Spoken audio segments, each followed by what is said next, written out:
ආයිබෝවන් සුබ දවසක් හැමෝටම.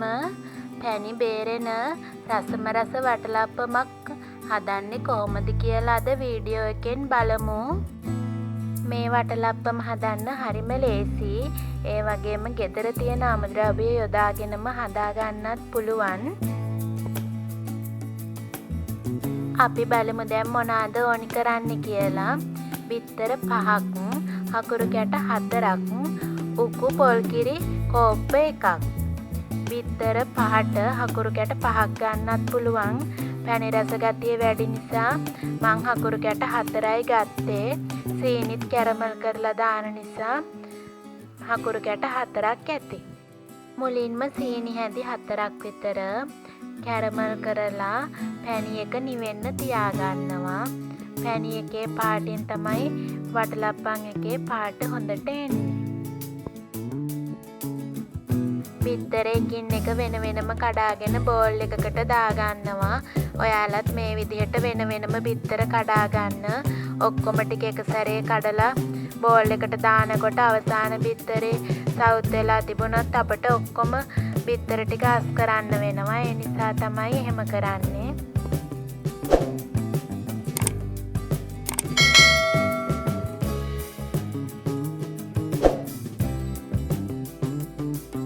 බිත්තර විනාඩි 2ක් විතර හොඳින් ගසා ගන්න.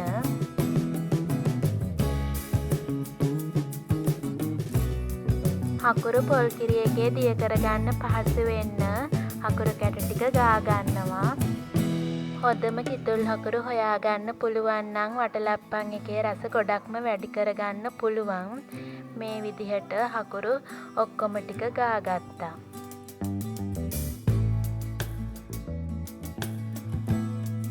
ගාගත්ත හකුරු වලට පොල්කිරි එකතු කරලා හොඳින් දිය කරගන්නවා.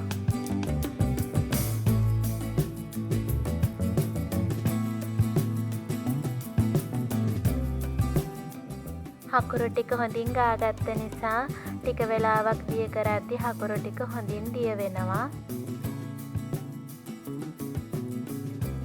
හකුරු ටික හොඳින් දිය වුණාම ගසාගත්ත බිත්තර ටිකත් ඒකටම එකතු කරලා දෙකම හොඳින් කවලම් කරගන්නවා.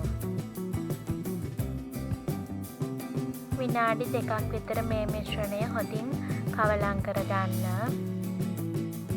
සීනි කැරමල් කරලා හදාගත්ත පැණි එක මිශ්‍රණයට එකතු කරගන්නවා. කුරුදු කුඩු තේ හැඳි භාගයක්, වැනිලා තේ හැන්දක් මිශ්‍රණයට එකතු කරගත්තා.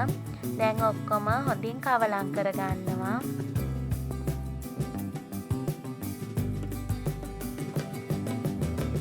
මිශ්‍රණයට ලුණු තේ හැඳි භාගයක් එකතු කරලා තව ටික වෙලාවක් හොඳින් කවලම් කරගන්නවා.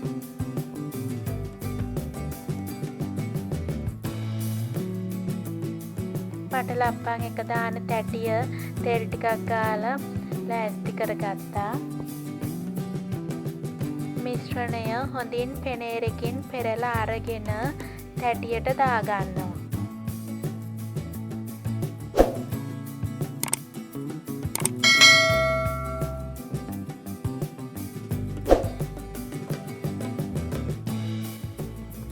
මිශ්‍රණය පියනකින් වහලා රයිස් කුකර් එකේ උඩ කොටසේ තියලා පැයක් ස්ටීම් කරගන්නවා. මන් රයිස් කුකර් එකේ පොට් එකට උණු වතුර දාලා රත් කරගෙන තියෙන්නේ. මේ පැයකට පස්සේ පියන ඇරලා තැම්බිලාද කියලා බලනවා.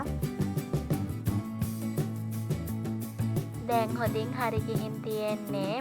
වටලප්පන් එක රයිස් කුකර් එකකින් අයින් කරලා ටික වෙලාවක් නිවෙන්න තියාගන්නවා.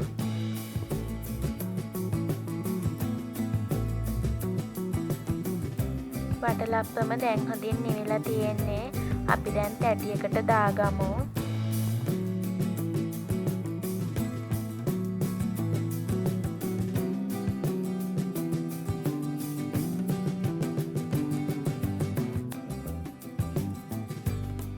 මේ බලන්න වටලප්පන් එක පැණි බේරෙනවා.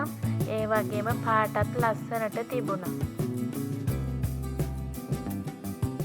කෘතිම වර්ණක රසකාරක මොනාවත් මම මේ වටලප්පන් එකට දැම්මේ නෑ. පුතාලා දෙන්නත් ඉවසිල්ලක් නැතුව හිටියේ මේ වටලප්පන් එකේ රස කොහොමද බලන්න. ඒ දෙන්නට කප් දෙකකට දාලා දුන්නා. එයාලා රස කර කර කෑවා. ඇත්තටම හරිම රසට තිබුණා. මේ වගේ වීඩියෝ දිගටම බලන්න channel එක subscribe කරන්න. වීඩියෝ එකත් එක්ක එකතු වෙලා හිටිය හැම දෙනාටම ගොඩාක් ස්තුතියි. අලුත් වීඩියෝකින් ආයි හමු වෙමු. හැමෝටම බුදු සරණයි. සතුටින් පරිස්සමින් ඉන්න.